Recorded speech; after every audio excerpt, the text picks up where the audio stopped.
दिल्ली विधानसभा चुनाव में 27 साल बाद बीजेपी की हुई वापसी। बीजेपी प्रदेशाध्यक्ष बीडी शर्मा ने दी प्रतिक्रिया, कहा आपदा लाने वाले लोग हार गए चुनाव।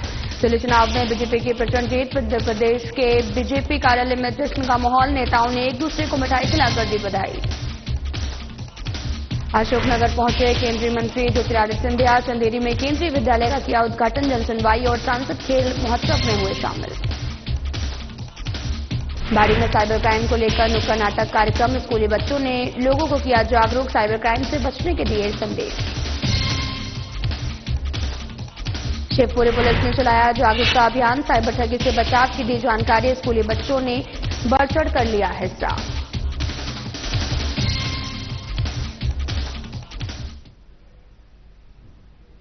नमस्कार, मैं हूं आपके साथ अंकिता पाल। बुलेटिन की शुरुआत करते हैं। प्रदेश के उप मुख्यमंत्री राजेंद्र शुक्ला हवाई मार्ग से खजुराहो एयरपोर्ट पहुंचे हैं और आपको बताते चले कि जहां से सड़क मार्ग से बागेश्वर धाम पहुंचकर बालाजी भगवान की आराधना कर दर्शन लाभ लिया है और साथ ही तत्पश्चात उप मुख्यमंत्री शुक्ला ने बागेश्वर धाम पीठाधीश्वर पंडित धीरेन्द्र कृष्ण शास्त्री से भी भेंट कर आशीर्वाद प्राप्त किया। साथ ही आगामी बागेश्वर धाम पर होने वाले 291 कन्या विवाह और 23 फरवरी को होने वाले कैंसर हॉस्पिटल भूमि पूजन के बारे में चर्चा की है।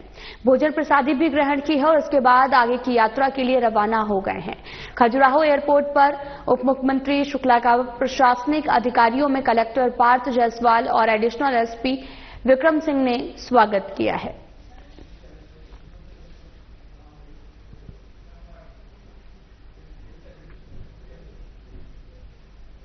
दिल्ली चुनाव में बीजेपी की जीत के बाद में मंत्री विश्वास सारंग का बयान सामने आया। उन्होंने कहा कि उनकी पार्टी की नीतियों और प्रधानमंत्री नरेंद्र मोदी की नेतृत्व क्षमता को लेकर सकारात्मक दृष्टिकोण को दर्शाता है। उन्होंने कहा कि दिल्ली की जनता ने पीएम मोदी के विकास और कल्याण की राजनीति को प्राथमिकता दी है, जिससे अब दिल्ली में डबल इंजन की सरकार का सपना साकार होगा। इसके साथ ही उन्होंने दिल्ली के मुख्यमंत्री अरविंद केजरीवाल, उप मुख्यमंत्री मनीष सिसोदिया की हार को लेकर तीखा बयान दिया है। उनका कहना था कि दिल्ली में झूठ और पाप का घड़ा फूट चुका है।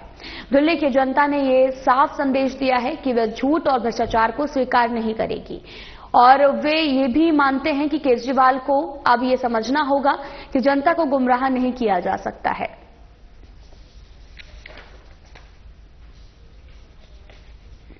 जनता जागरूक है।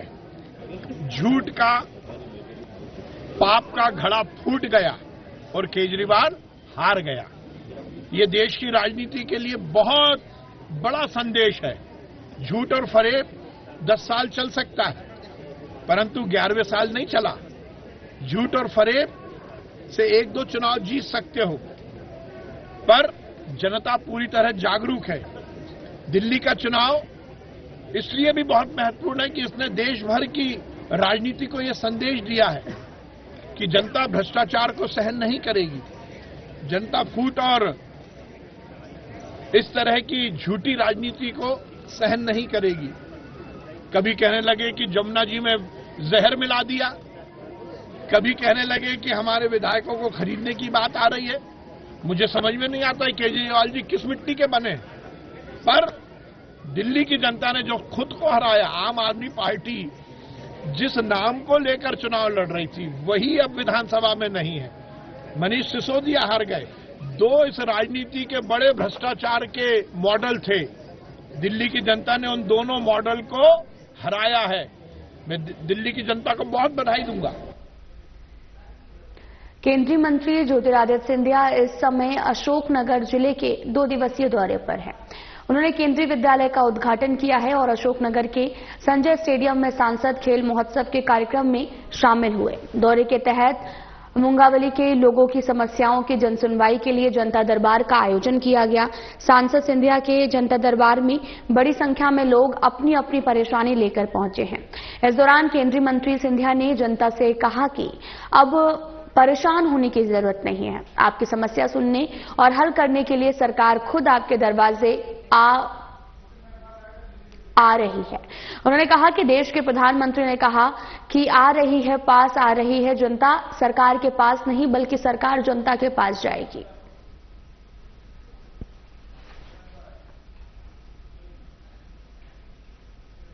बरेली हिंदू उत्सव समिति के चुनाव 16 तारीख को होना निश्चित किए गए हैं। चुनाव में प्रत्याशी अध्यक्ष पद के लाए गए बाकी अन्य पदों पर भी 2 से 3 प्रत्याशी चुनाव सभा में अपना भाग्य आजमाने के लिए खड़े हुए हैं और वहीं कार्यकारिणी में 13 प्रत्याशी अपना भाग्य आजमा रहे हैं।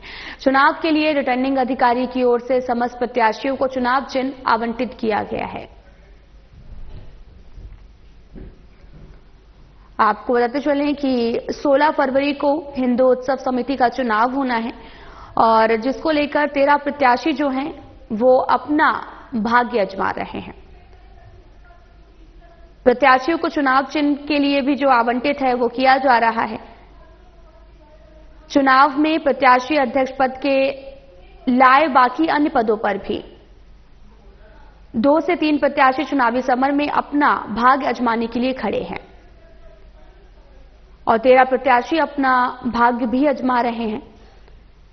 चुनाव के लिए रिटर्निंग अधिकारी की ओर से समस्त प्रत्याशियों को चुनाव चिन्ह आवंटित किया गया है।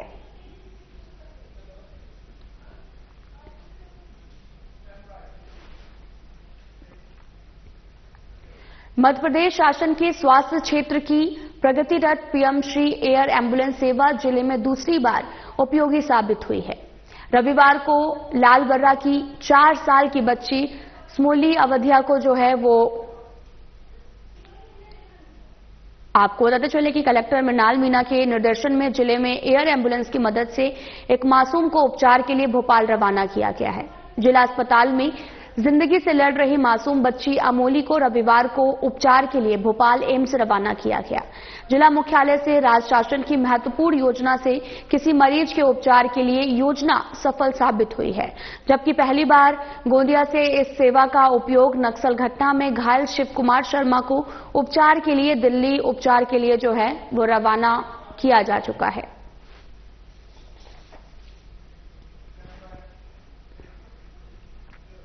खबर अनूपपुर से है, जहां पर कल्याण सेवा आश्रम अमरकंटक की ओर से मानव सेवा की राह में एक कदम बढ़ाते हुए शमशान घाट का निर्माण कराया जा रहा है। लगभग 50 लाख रुपए की लागत से बनने वाले इस शमशान घाट में अंत्येष्टि की सामग्री के लिए 4 कमरे और दाह संस्कार के स्थान पर मौसम की मार से बचने के लिए टीन, सेज और साथ ही लकड़ी और पानी की समुचित व्यवस्था सहित चारों तरफ से दीवार और अंदर आने के लिए बड़े से गेट के साथ में सुरक्षित होगा। जानकारी के लिए आपको बताते चलें कि अमरकंटक क्षेत्र में कहीं भी कोई शमशान घाट नहीं है, जिसको देखते हुए ये पहल की गई है।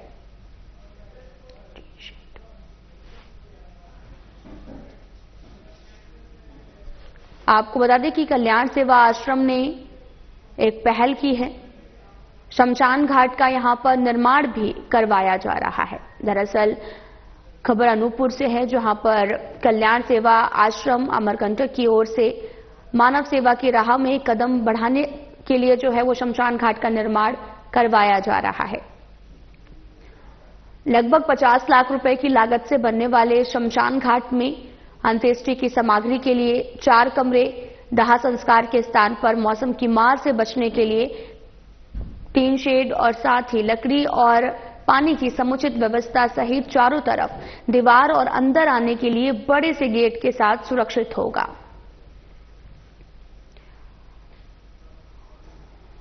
घाट के निर्माण का कार्य आज से 3 वर्ष पूर्व बड़े बाबा जी ने आज्ञा से हेमाद्री मुझे ने कहा था कि हम निर्माण करवाएंगे। शमशान घाट पे व्यवस्था न होने की वजह से बहुत ही दुर्व्यवस्था होती थी और लोगों को व्यवस्था नहीं मिल पाती थी। इसी को ध्यान में रखते हुए आज कल्याण सेवा आश्रम में बड़े बाबा जी की आज्ञा से स्वामी हेमाद्री मुनि जी ने शमशान घाट का कार्य पूर्ण करा दिया है। कारण क्या पड़ा है शमशान घाट बनाने का? शमशान ये कि घाट का कारण ये पड़ा, यहाँ पे शमशान घाट पे न तो रहने की व्यवस्था, न ठहरने की व्यवस्था थी, न शेड की व्यवस्था थी, न पीने के पानी की कोई व्यवस्था थी। कई समस्याओं को देखते हुए जन आग्रह के कारण ये बनाया गया है। जो जनता थी, हमारी जो जनता है अमरकंटक की, उनकी वो इच्छा थी कि यह निर्माण हो और उसी को ध्यान में रखते कल्याण सेवा आश्रम ने शमशान घाट का निर्माण कराया है। मध्य प्रदेश की राजधानी भोपाल की ऐशबाग पुलिस पर लगे जुए सट्टे खिलाने के आरोपों के बीच में क्षेत्र की महिला ने बड़ा दावा किया है। उसका आरोप है कि थाने के पुलिसकर्मी लोकेंद्र और अजय उनके पति पर जुआ और सट्टा खिलाने के दबाव बनाते थे।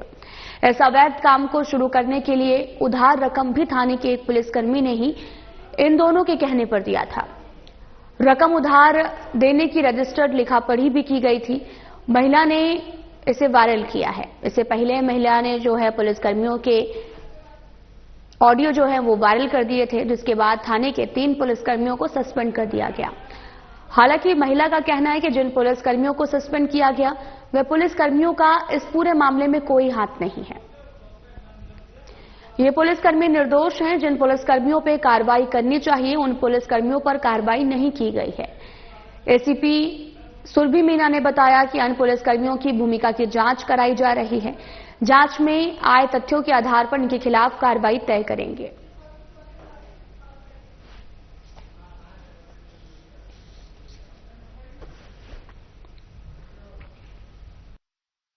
से ऑडियोज वायरल हो रहे हैं जो महिलाओं के आरोप है, इसके संबंध में यदि देखा जाए तो ये है कि जो महिला है रेशमा, उसका पति है फरहान, जो कि जिसके ऊपर कई बार सट्टे की कार्रवाई की गई है। ये ऐशबाग क्षेत्र में सट्टे का संचालन करता है।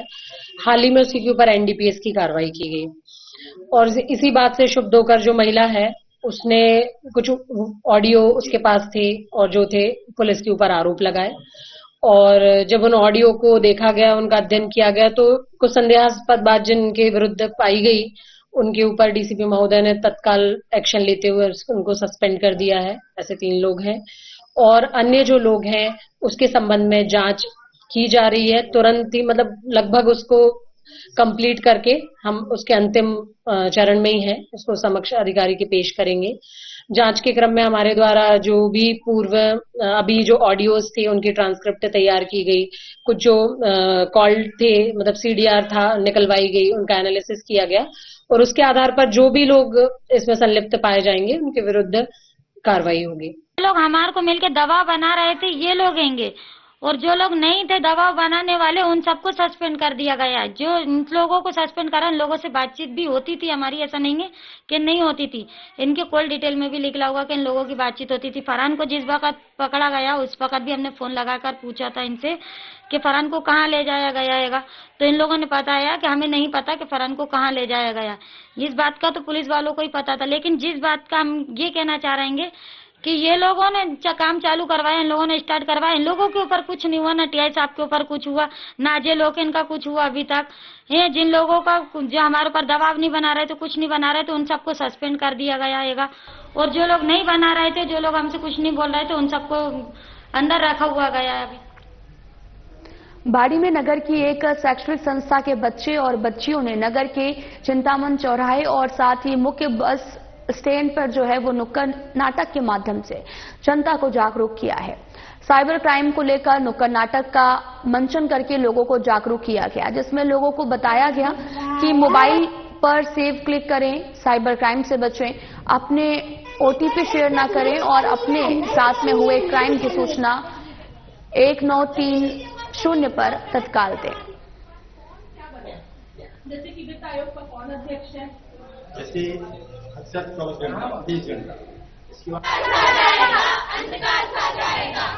सभी को फ्रेंड रिक्वेस्ट इंस्टा पे भिजवाया,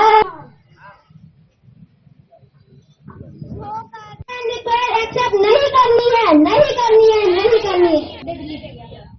गतिविधियों का सही उपयोग प्रगति से हमारी पीएचक्यू के द्वारा सेफ क्लिक अभियान चलाया जा रहा है, जो कि 1 फरवरी से 11 फरवरी तक रहेगा और उसी कार्यक्रम में रायसेन पुलिस अधीक्षक के मार्गदर्शन में हमारे द्वारा डेली कुछ न कुछ कार्यक्रम साइबर अवेयरनेस के किए जा रहे हैं और उसी तहत आज थाना बाड़ी क्षेत्र में चौराहे पर और बस स्टैंड पर बेलशीबा इंटरनेशनल स्कूल के बच्चों के द्वारा नुक्कड़ नाटक का प्रदर्शन किया गया, जिसमें उन्होंने किस तरीके से सावधान रहना है, सतर्क रहना है और साइबर हेल्पलाइन नंबर्स का डिस्प्ले करके अपनी बातों को जनता तक पहुंचाया।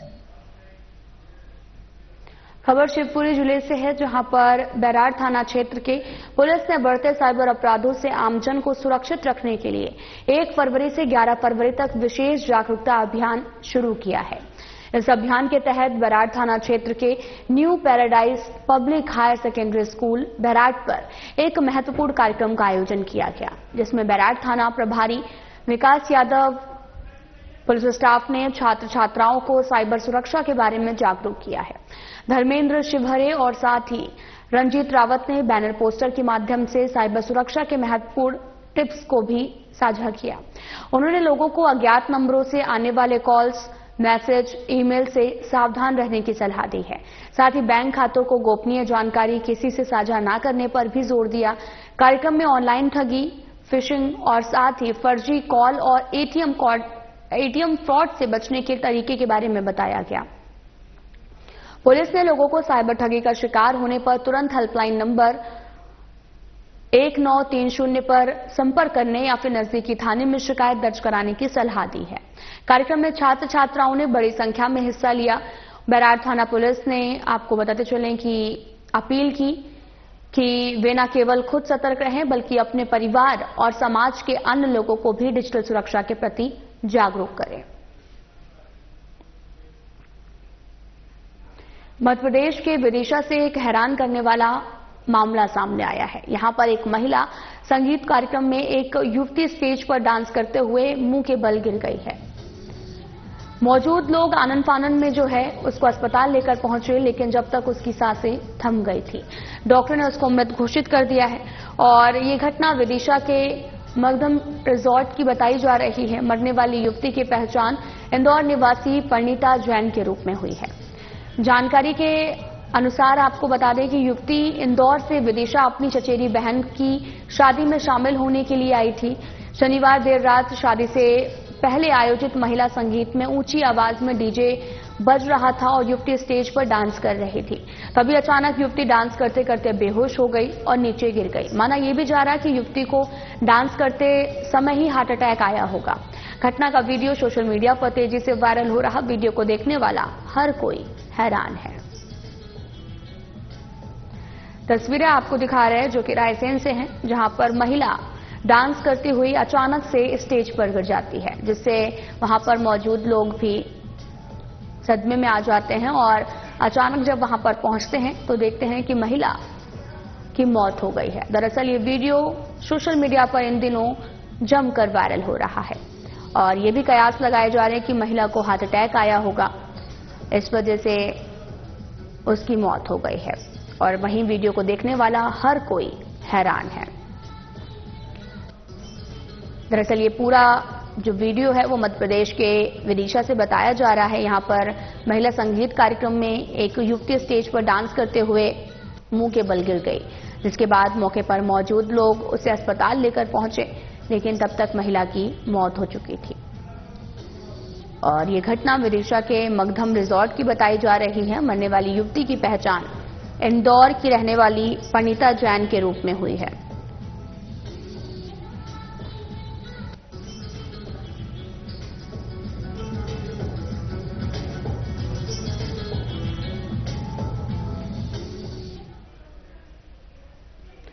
बड़वाहा के निकट ग्राम सुलगांव में जादू टोने की आशंका के चलते एक भाई ने दूसरे भाई की गर्दन पर कुल्हाड़ी से वार कर उसकी हत्या कर दी है।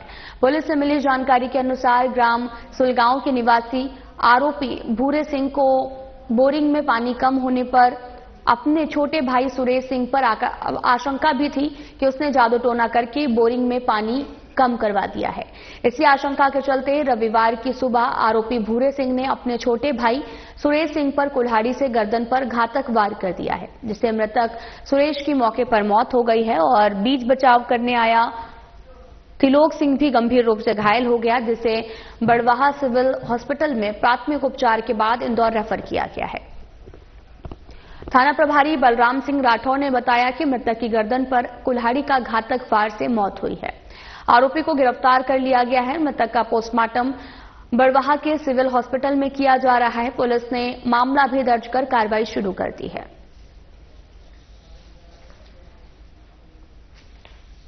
आज सुबह की घटना है। ये ग्राम सुलगांव में ये सगे भाइयों के बीच में जो जादू टोना की बात पर जो आरोपी है भूरे सिंह, उनको शंका थी कि इनका जो सबसे बड़ा भाई है गोविंद और जो आज की घटना में जो मृतक है सुरेश सिंह, ये लोग जो आरोपी है इसने बोरिंग कराई थी उस समय पहले, तो बोरिंग में उस समय पानी कम था, धीरे धीरे कई बोरिंग में पानी कम हो गया होगा। तो आरोपी को यह शंका थी कि ये लोग जादू टोना कर दिया है, इसलिए उसकी बोरिंग में पानी कम हो गया तथा जादू टोना की वजह से उसके घर में और भी परेशानियां हैं। इसी बुराई पर से आज सुबह जब खेत पे जा रहा था, मृतक जो इसका छोटा भाई है सुरेश सिंह की गर्दन में कुल्हाड़ी से वार कर दिया तथा उसका भतीजा त्रिलोक सिंह को भी पीठ में जान से मारने के लिए से कुल्हाड़ी मारी है।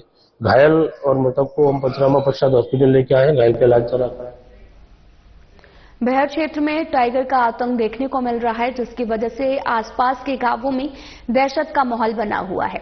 कुछ दिनों से गढ़ी क्षेत्र के आसपास लगे गांवों के लोगों ने क्षेत्र में टाइगर को विचरण करते हुए देखा है और बताया ये भी जा रहा कि टाइगर जंगल से पलायन होकर गांव में विचरण कर रहा था और टाइगर ने गांव में घुसकर लोगों पर हमला किया है।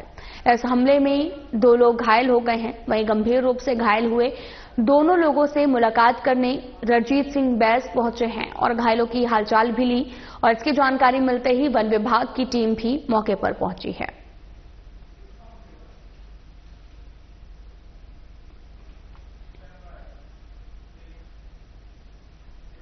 बेहर ग्राम पंचायत हट्टा के ग्राम संजारी से डुंडवा जाने वाली सड़क बनवाने के लिए क्षेत्र की जनता काफी परेशान है। लोगों ने सड़क बनवाने के लिए प्रशासन से कई बार गुहार लगा चुके हैं, लेकिन प्रशासन की तरफ से कोई सुनवाई नहीं हो रही है। संजारी से डुंडवा जाने वाला रास्ता जर्जर हो चुका है। सफर करने वाले राहगीर दुर्घटना के शिकार होते हैं और बरसात के समय में आवागमन पूरी तरीके से बाधित हो जाता है। वहां के लोग काफी ज्यादा परेशान रहते हैं।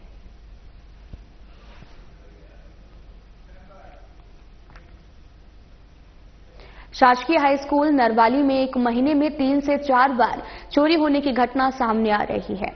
दिन प्रतिदिन चोर बड़ी आसानी से चोरी की घटना को अंजाम दे रहे हैं। नरवाली हाई स्कूल प्राचार्य ने भी बताया कि हमने पहले हुई चोरी की सूचना भी पुलिस को दी थी। पुलिस ने एफआईआर दर्ज नहीं किया और सिर्फ आवेदन ही लिया था। और आज फिर हमारे यहां पर सर्व शिक्षा अभियान योजना के तहत गरीब आदिवासी छात्र छात्राओं को मिलने वाली 25 साइकिल बच्चों को निःशुल्क प्रदान करने के लिए रखी हुई थी, जिसे कल रात चोर चोरी करके ले गए हैं और इसकी भी सूचना हमने पुलिस थाना टांडा को दी है और उन्होंने फिर से एफआईआर दर्ज नहीं किया है, सिर्फ आवेदन लेकर इस मामले को बंद कर दिया है।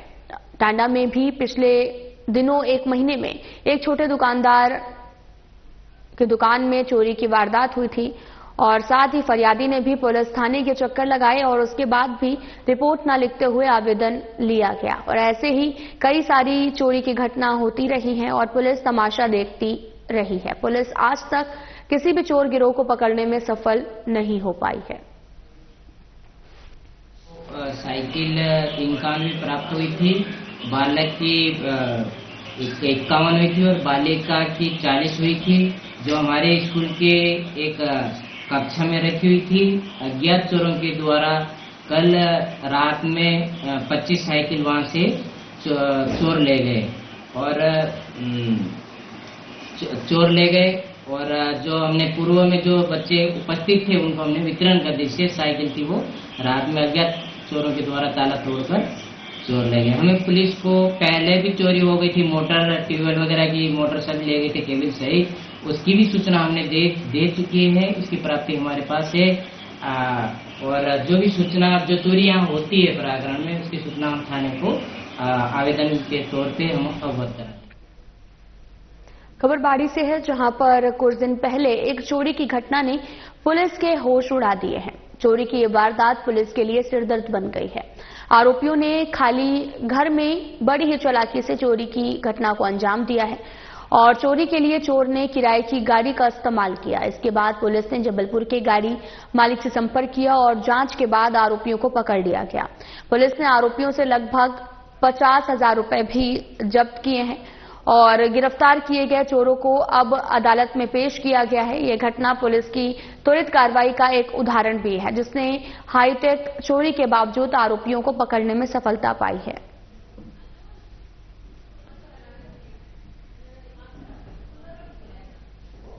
दिन में एक चोरी हुई थी घर में और जिसमें कि हमें आरोपी मिल गए हैं और आरोपी जबलपुर निवासी हैं। 3 आरोपी हैं इसमें, इरफान, इमरान और अल्लू, जिनका पहले का भी रिकॉर्ड है, और इनसे घटना में प्रयुक्त वाहन भी जब्त किया गया है। साथ ही साथ जो चोरी गया मशरूका था उसमें से भी जब्त किया गया। कितना था चोरी गया मशरूका तो कुछ 50,000 करीब था।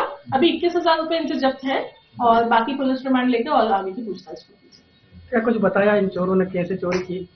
हाँ, डेफिनेटली ये लोग जबलपुर से चले और जबलपुर से चल के ये ऐसे ही सूने घरों को टारगेट करते हैं, जिससे कि इनके ऊपर संदेह ना जाए। और इनका कहना है कि इनका मॉडस ऑपरेंडी ये है कि दिन में अगर चोरी होगी तो व्यक्ति का ये सोचना रहेगा कि कोई भी जान पहचान वाले व्यक्ति ने ही चोरी की, आस पड़ोस के व्यक्ति के द्वारा वारदात की गई है। और इसी का फायदा उठाकर इन्होंने दिन में करीब 12:30-1 बजे इस घटना को अंजाम दिया। और फिलहाल बुलेटिन में इतना ही। नमस्कार।